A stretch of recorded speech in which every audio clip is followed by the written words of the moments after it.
আপোনালোকে সকলোৱে নিশ্চয় অৱগত যে জুবিন গাৰ্গৰ হত্যাৰ যিটো ঘটনা দিনক দিনে নতুন মূৰ লৈ আছে। আমি দেখিবলৈ পাইছিলোঁ যে হত্যাৰ দিনা, মই এতিয়া হত্যা বুলিয়ে ক'ব লাগিব, যিহেতু হত্যাত 5 গৰাকীৰ নাম ইতিমধ্যে SIT বা চৰকাৰৰ চাৰ্জশ্বিটত সাঙুৰ খাইছে।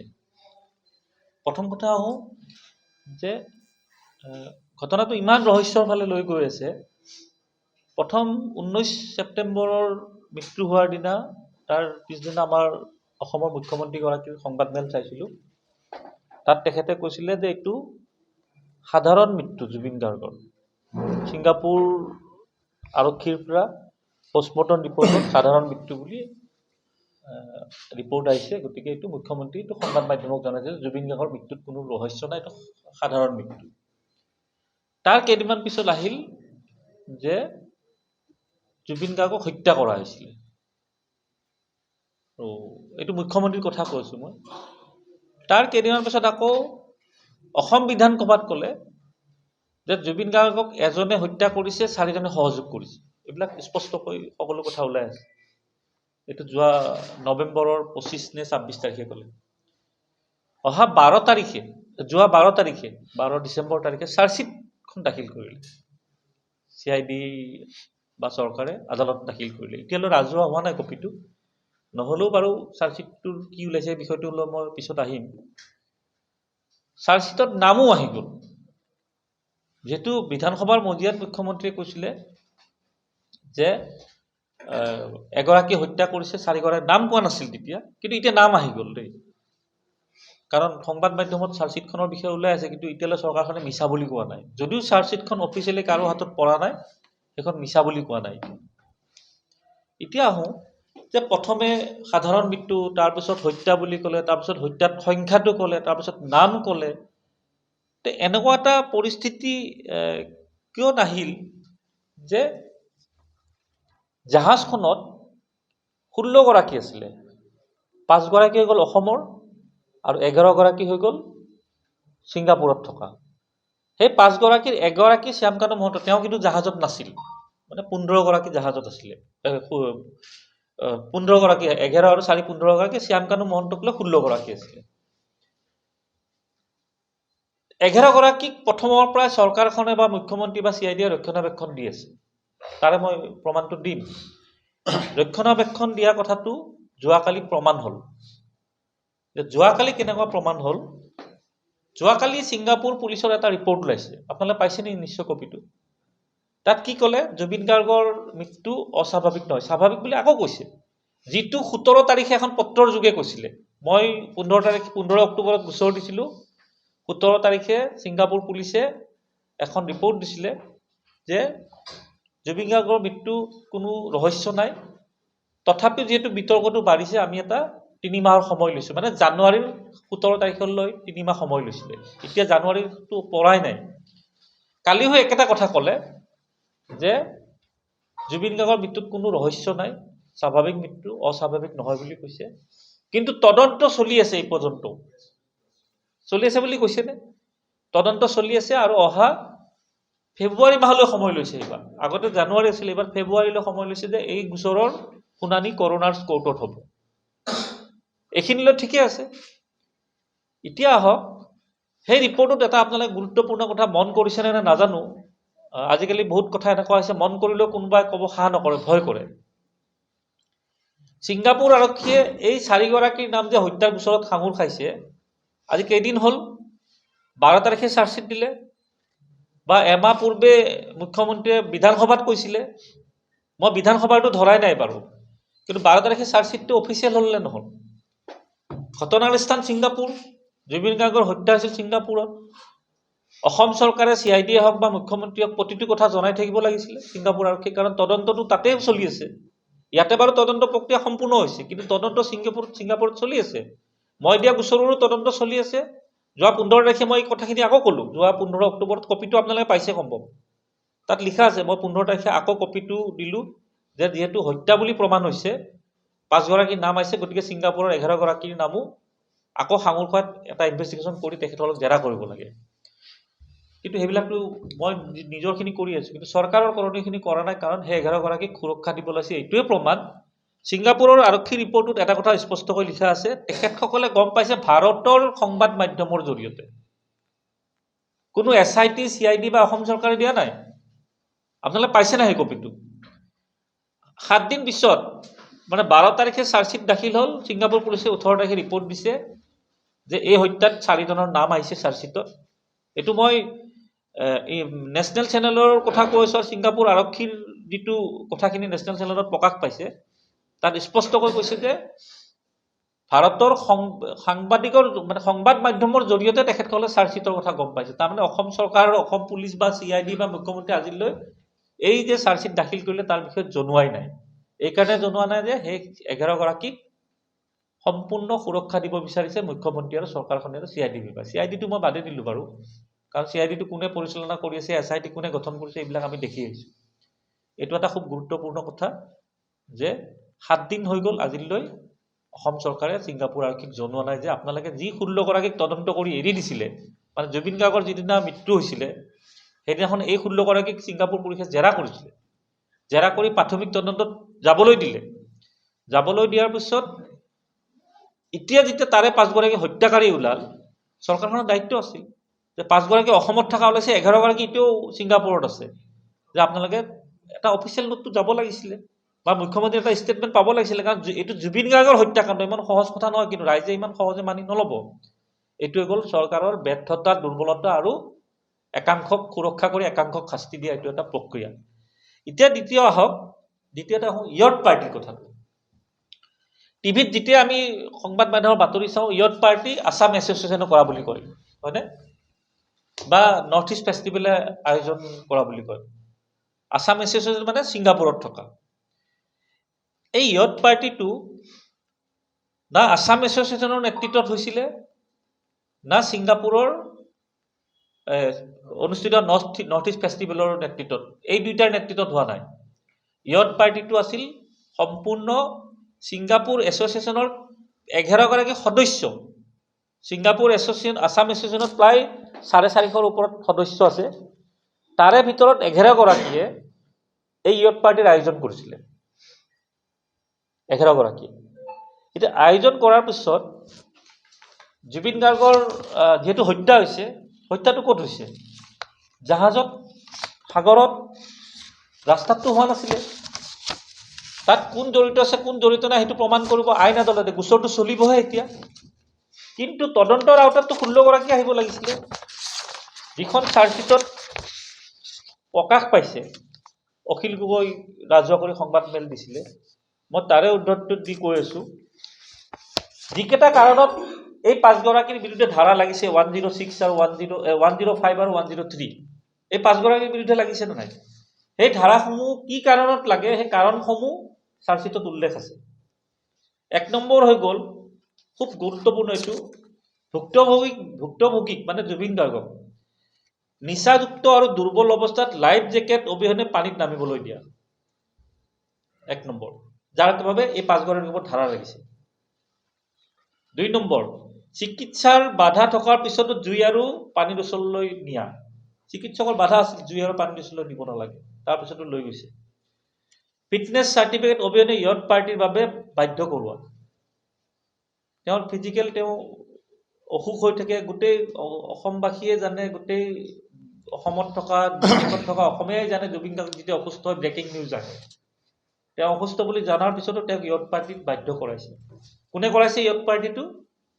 কোনো আছাম এছ'চিয়েশ্যন বা কোনো নৰ্থ ইষ্ট ফেষ্টিভেলে নহয়। এই 11গৰাকী অসমীয়া, তাৰে যিগৰাকী অভিমান্যু নে কোনোবা এগৰাকীৰ নাম আছে, মুখ্যমন্ত্ৰীৰ অতিকৈ ঘনিষ্ঠ। ওলাই যাব, ভয়তে নকব পাৰে কোনোবাই, আমাৰ ভয় নাই। কথাটো যে জুবিন গাৰ্গৰ হত্যাৰ ন্যায় আমি যিকোনো পৰ্যায়লৈ যাম। মই গৈছোঁ, দেখি আছে, মই 3বাৰকৈ ছিংগাপুৰ গ'লো এতিয়ালৈ। জুবিন গাৰ্গৰ মৃগ ৰোগ আৰু বমিৰ লক্ষণক অৱহেলা কৰি পানীত সাঁতুৰিবলৈ উচতনি দিছে। প্ৰথমবাৰ তেওঁ সাঁতুৰিব যাই কিবাকৈ বাচি আহিল, আকৌ দ্বিতীয়বাৰ তেওঁক বাধ্য কৰাইছে। লাইফ জেকেট নিপিন্ধো বুলি কোৱাৰ পাছতো বাধা প্ৰদান কৰা নাই। এইটো আয়োজকসকলৰ দায়িত্ব আছিলে। বিপদৰ সময়ত উদ্ধাৰ কৰাৰ পৰিৱৰ্তে ভিডিঅ' ৰেকৰ্ডিং কৰি আছে।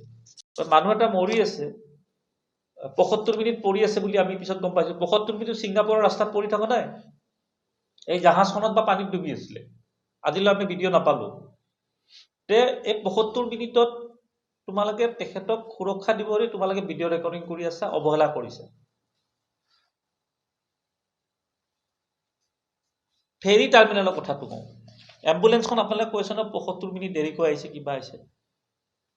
আমাৰ ঘৰত যদি বা আপোনালোকৰ ঘৰত কাৰোবাৰ যদি দুৰ্ঘটনা হয়, কিবা এটা এক্সিডেণ্ট হ'ল, আপুনি এম্বুলেঞ্চখন লৈ ৰখিবনে নিজৰ বাহনখনত লৈ যাব মেডিকেললৈ? নিজৰ বাহনত লৈ যাব। এই য়ট পাৰ্টি যি 11গৰাকীয়ে সাগৰত গৈছিলে, এটাতো পাৰৰ পৰাই গৈছিলে, কোনোবা এটা পাৰত গাড়ীবিলাক তেখেতসকলৰ, মই 11গৰাকীৰে নকওঁ, তাৰে 4-5 গৰাকী, কেতিয়াবা মই প্ৰমাণো দি দিম ক'ত গাড়ী পাৰ্কিং কৰিছিল, কি কৰিছিল, চব এইবিলাক ভিডিঅ' কেমেৰাত ৰেকৰ্ডিং হৈ থাকে। তেখেতসকলে নিজা বাহনেৰে প্ৰথম সাগৰৰ পাৰলৈ গৈছে, বাহনবোৰ পাৰ্কিং কৰিছে, পাৰ্কিং কৰি জাহাজত উঠিছে, জাহাজত উঠি 1 ঘণ্টাত তেখেতসকলে চেণ্ট জন আইলেণ্ড পাইছে আৰু তাত ঘটনাটো হৈছে। তাত ঘটনাটো হোৱাৰ পিছত তেখেতসকলৰ দায়িত্ব আছিল এম্বুলেঞ্চলৈ ৰখিব নালাগে, ইমিডিয়েট তাৰ পৰা লৈ আনি নিজৰ বাহনেৰে প্ৰথম লৈ যাব লাগিছিল মেডিকেললৈ, কিন্তু সেইটো নকৰিলে। সেইটো নকৰি কি কৰিলে, তেখেতসকল নিশ্চিত হৈছে যে জুবিন গাৰ্গৰ মৃত্যু হৈছে, আমি এটা চেষ্টা কৰি লাভ নাই, যাৰ বাবে এম্বুলেঞ্চৰ কাৰণে ৭০ৰ পৰা 90 মিনিট তেখেতসকলে ৰখি থাকিল। হয়নে কথাটো? যদি ৰাজপথত ৭০ৰ পৰা 90 মিনিট ৰখি থাকিলে হয়, ছিংগাপুৰৰ নিচিনা দেশ এখনত পুলিচ প্ৰশাসন এনি টাইম সষ্টম হৈ থাকে। তেখেতসকল কোন দোষী কোন নিৰ্দোষী কি হত্যা সেইটো পিছত চাব, প্ৰথম তেখেতক ট্ৰিটমেণ্ট দিলে হয়। ট্ৰিটমেণ্টৰ পৰা এইকাৰণে বঞ্চিত হ'ল যে এখেতসকলৰ অৱহেলা। এতিয়া কথাটো হৈ গ'ল, এই যিকেইটা কাৰণ মই আপোনালোকক ক'লোঁ, এই কাৰণকেইটাৰ ভিত্তিত তেখেতসকলৰ এই 5জনৰ ওপৰত 103 আৰু 105ৰ গোচৰ ৰুজু কৰিছে। তে এইকেইটা কাৰণ সেই 11গৰাকীৰ ক্ষেত্ৰত প্ৰযোজ্য হ'ব লাগে নে নালাগে? একেখন জাহাজত 16গৰাকী আছে, 5গৰাকীৰ ক্ষেত্ৰত প্ৰযোজ্য হ'ল, বাকী 11গৰাকীৰ ক্ষেত্ৰত নহ'ল। আৰু আটাইতকৈ ডাঙৰ কথা, এই 11গৰাকীক যে শাস্তি দিব বিচৰা নাই, মই বাদেই দিলোঁ, অন্ততঃ তদন্তলৈ আনক, তদন্ত প্ৰক্ৰিয়ালৈ আনক। চাৰ্জশ্বিটত নাম দিলেতো দোষী হৈ নাযায়। চাৰ্জশ্বিটত নাম দিলে দোষী হৈ যায় নেকি? মোৰ 27টামান গোচৰ কংগ্ৰেছ দলে কৰা গোচৰ মোৰ চলি আছে এতিয়াও, তাৰে 5টামান চাৰ্জশ্বিটতো নাম আহে, মই দোষী হ'লো নেকি? কিছুমান গোচৰত মই ৰেহাইও পালোঁ। মই নিজৰ কৈছোঁ দেই, এইটো আপোনালোকে পাই যাব, মোৰ এফিডেভিটখনত পাই যাব। কাৰোবাক ধমকি দিছোঁ, কাৰোবাক অমুক কৰিছোঁ, গোচৰত চাৰ্জশ্বিটত নাম আহিছে, আকৌ নিৰ্বাচনত মই দেখাব লগা হয় চাৰ্জশ্বিটত নাম হৈছে, গোচৰ চলি আছে, এইবিলাকতো লুকাব নোৱাৰি। আৰে ভাই, 11গৰাকীৰ নামটো চাৰ্জশ্বিটত আনা, চাৰ্জশ্বিটত আনাত অসুবিধাত কি আছে? নন্দিনী কাশ্যপৰ ধাৰা একে লগা নাছিল জানো? আজিতো চৰকাৰী কাৰ্যসূচী কৰি আছে। তেনেকুৱা কি আছে? মুখ্যমন্ত্ৰীয়ে চৰকাৰে বা CIDৰ কথা SIDৰ কথা মই নকওঁৱেই, এই 11গৰাকীৰ কথা শুনিবই নোখোজে। আৰু এইটো প্ৰমাণ হ'ল যোৱাকালি ছিংগাপুৰ পুলিচে যিটো কালি বিবৃতি দিলে, এইটো অসমৰ কাৰণে খুব লাজৰ কথা। সংবাদ মাধ্যমৰ জৰিয়তে জুবিন গাৰ্গৰ হত্যাত 4গৰাকী জড়িত আছে বুলি ছিংগাপুৰ পুলিচে কৈছে, য'ত ঘটনা হৈছে। মই মোৰখিনি কৈ লওঁ, কুৱেশ্যনটো দি আছোঁ বাৰু। এটা সময় এনেকুৱা আহিব, আদালতত যেতিয়া ট্ৰায়েল চলিব এই গোচৰটো, তেতিয়া যদি ছিংগাপুৰ পুলিচে কৈ দিয়ে, মইতো লক্ষণটো সেনেকুৱা দেখি আছোঁ, কাৰণ এবাৰ তেখেতসকলে নো পাউল প্লে কৰি দিলে, কালি দ্বিতীয়বাৰৰ কাৰণে ক'লে, যদি ফাইনেলি ৰিপৰ্টত যদি তাৰে কৌটো কৈ দিয়ে যে ইয়াত জড়িত নাই কোনো হত্যাত, তেতিয়া অসমৰ আদালতে য'ত জুবিন গাৰ্গৰ হত্যা হোৱা নাই তাৰে পুলিচৰ কথা মানিব নে য'ত জুবিন গাৰ্গৰ হত্যা হৈছে ছিংগাপুৰত তাৰে পুলিচৰ কথা মানিব? এইটো এটা ডাঙৰ প্ৰশ্ন নহয় জানো? গতিকে এই ধৰণৰ বিভিন্ন ধৰণৰ ব্যক্তিগত স্বাৰ্থত সেই 11গৰাকীক সুৰক্ষা দিব বিচাৰি আছে। আৰু যোৱাকালি দেখিবলৈ পালোঁ অখিল গগৈৰ ওপৰত গোচৰ দিছে, চাৰ্জশ্বিটখন বিকৃতি কৰা বুলি কিবা ক'লে। এতিয়া বিকৃতই কৰিছে নে বিক্ৰীয়ে কৰিছে নে কিনিছে, কি কৰিছে, এইবিলাক বিষয়ত মই নাই। মই এটাই কথা ক'ব বিচাৰিছোঁ, যদি এই চাৰ্জশ্বিটখন অখিল গগৈ প্ৰকাশ কৰাৰ নিচিনা এখন সঁচা, তেনেহ'লে চাৰ্জশ্বিটখন ৰাজহুৱা কোৰ্টে চাৰ্টিফাইড নোকোৱাকৈ কি ধৰণে ৰাজহুৱা কৰিছে সেইটোৰ ওপৰত গোচৰৰ যি ব্যৱস্থা কৰে কৰক, যে এখন ৰাজহুৱা নোহোৱা কপি এটা অখিল গগৈ ৰাজহুৱা কৰিছে, গোচৰ ইতিমধ্যে দিলেই। আৰু যদি এখন সঁচা, আমি যদি কোৰ্টত সেই অখিল গগৈ ডাঙৰীয়া দিয়াখনেই দেখা পাওঁ তেতিয়াহ'লে মুখ্যমন্ত্ৰীৰ প্ৰথম দায়িত্ব হ'ব গৃহ বিভাগৰ দায়িত্বত তেওঁ আছে প্ৰথম CIDৰ কোন মানুহে কোন বিষয়াই এই কপিটো অখিল গগৈলৈ পঠিয়াইছে কাৰোবাৰ জৰিয়তে পঠাইছে অখিল গগৈ ঘৰত টাইপ কৰি বনাইছে নেকি এইখনতো টাইপ কৰি নিশ্চয় বনোৱা নাই অখিল গগৈ এখন কোনোবা চৰকাৰী বিষয়ৰ পৰাই পাইছে বা কাৰোবাৰ জৰিয়তে পাইছে যি ধৰণে অখিল গগৈৰ ওপৰত গোচৰ হৈছে সেই ধৰণে CID আৰু SITৰ প্ৰত্যেকগৰাকী বিষয়ৰ ওপৰত মুখ্যমন্ত্ৰীয়ে তদন্ত কৰাৰ ব্যৱস্থা কৰক যে এখন কি কাৰণে ৰাজহুৱা হ'ল এনে সততা দেখাই লাভ নাই কৰ্মৰ জৰিয়তে দেখাওক অসমৰ ৰাইজে বিচাৰি আছে প্ৰতিটো কথা জুবিন গাৰ্গৰ হত্যাত কোন জড়িত আছে আমি জানিব লাগে সেই গতিকে অখিল গগৈ যদি সঁচা কথা কৈছে চাৰ্জশ্বিটখন যদি সঁচা প্ৰথম অফিচাৰৰ তাৰে CID বা SITৰ মানুহ জড়িত থাকিব লাগিব আৰু যদি CIDৰ SIT মানুহ জড়িত নাই তেখেতসকল নিশ্চয় কোনোবা ৰাজনৈতিক নেতাক দিছিলে তাৰে কপি ৰাজনৈতিক নেতাৰ জৰিয়তে অখিল গগৈ তাত পৰিছে মই অখিল গগৈক দুখ কৰি কোৱা নাই তেওঁ হৈ গ'ল লাষ্ট মেন চাৰ্জশ্বিটখন য'ৰ পৰা ওলাইছে কোনোবা এগৰাকী প্ৰথম ব্যক্তিটো থাকিব আৰু সেই প্ৰথম ব্যক্তিগৰাকী হ'ব হয় ৰাজনীতিক হ'ব নহয় আৰক্ষী বিষয়া হ'ব প্ৰথম সেইসকলৰ বিৰুদ্ধে ব্যৱস্থা ল'ব লাগে এই ধৰণৰ বিভিন্ন খেলি মেলি মই আকৌ কৈছোঁ যিকেইটা কাৰণত 5গৰাকীৰ ওপৰত 105, 103 ধাৰা সংযোগ কৰিছে সেই একেইকেইটা কাৰণত জাহাজত থকা পাৰ্টি খোৱা পুৰা যোগান ধৰা অৱহেলাৰ গোচৰ ৭৫ মিনিট পৰি থকা এই 16টাই জড়িত নহয় জানো এখেতসকলৰ ক্ষেত্ৰতো আহিব লাগিছিলে আমি ধৰিব পৰা নাই মুখ্যমন্ত্ৰীয়ে কি কাৰণত সুৰক্ষা দিব বিচাৰি আছে এইটো ৰাইজৰ প্ৰশ্ন আমি আগুৱাই দিছোঁ আপোনালোকলৈ গতিকে এই ধৰণৰ বহুত ধৰণৰ খেলি মেলি আছে এই গোচৰৰ ভৱিষ্যত কি হ'ব কোনো নাজানে কাৰণ দুখৰ দেশৰ মাজত হৈছে আৰু এই মুহূৰ্তলৈ দুইখন দেশৰ মতটো বেলেগ দুইখন দেশৰ মত বেলেগ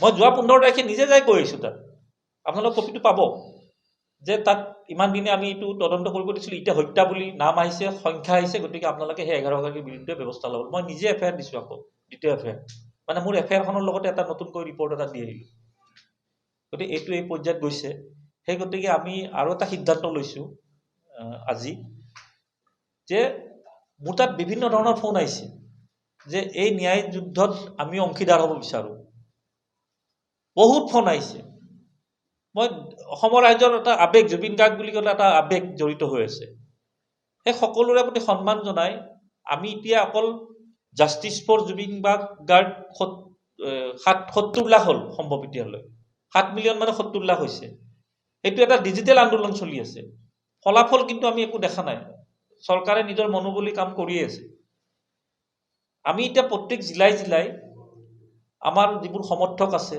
বা আমাৰ যিবোৰ দলৰ কৰ্মী আছে বা আমাৰ যিবোৰ শুভাকাংক্ষী আছে সকলোকে আমি খবৰ দিছোঁ ইতিমধ্যে যে আজি আমি এখন সাধাৰণ ফৰ্ম এখন আমি মোৰ পেজতে মই দি দিম আৰু সেই ফৰ্মখন ডাউনলোড কৰি যিসকলে এই ন্যায় যাত্ৰাত অংশ ল'ব বিচাৰে সেইসকলৰ স্বাক্ষৰ সহ আমি ছিংগাপুৰ আৰক্ষীলৈ এই মাহৰ ভিতৰতে এখন আবেদন প্ৰেৰণ কৰিম যে আপোনালোকে আবেদনটো স্পষ্টকৈ লিখা থাকিব এইখনো ৰাজহুৱা কৰি দিম যে আপোনালোকে প্ৰাথমিক তদন্তত যি 16গৰাকীক যাবলৈ দিলে তাৰে 5গৰাকী হত্যাকাৰী ওলাল আৰু 11গৰাকী ছিংগাপুৰত আছে তেখেতসকলৰ বিষয়ে অসম আৰক্ষী একো কৰা নাই আপোনালোকে জুবিন গাৰ্গক চেলিব্ৰিটি হিচাপে নহয় এগৰাকী পৰ্যটকৰ ন্যায় হিচাপে পৰ্যটক এগৰাকী এখন দেশত গৈ মৃত্যু হ'লে পুলিচৰ যিটো দায়িত্ব সেই দায়িত্ব পালন কৰক অসমৰ ৰাইজে বিচাৰিছে আমি এইটো কোনো গোচৰ হিচাপে নহয় আবেদন হিচাপে আপোনালোক জনালোঁ যে যিহেতু হত্যাত নাম সাঙুৰ খাইছে 5জনৰ আৰু সেই 5জনক আপোনালোকে তদন্ত কৰি এৰি দিছে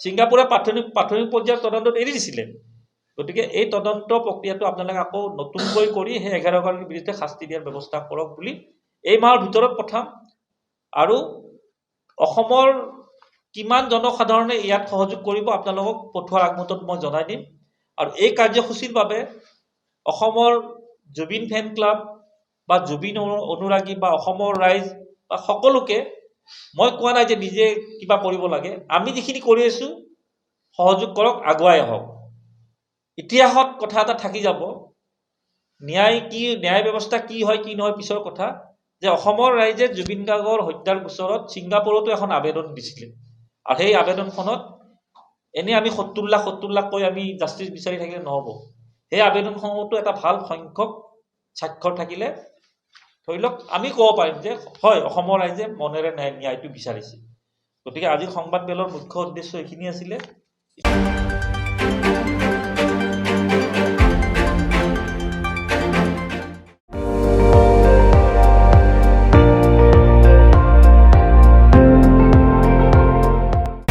আপুনি চাই আছে ND24 সৰ্বশ্ৰেষ্ঠ নহয় সৰ্বোত্তমৰ দৌৰ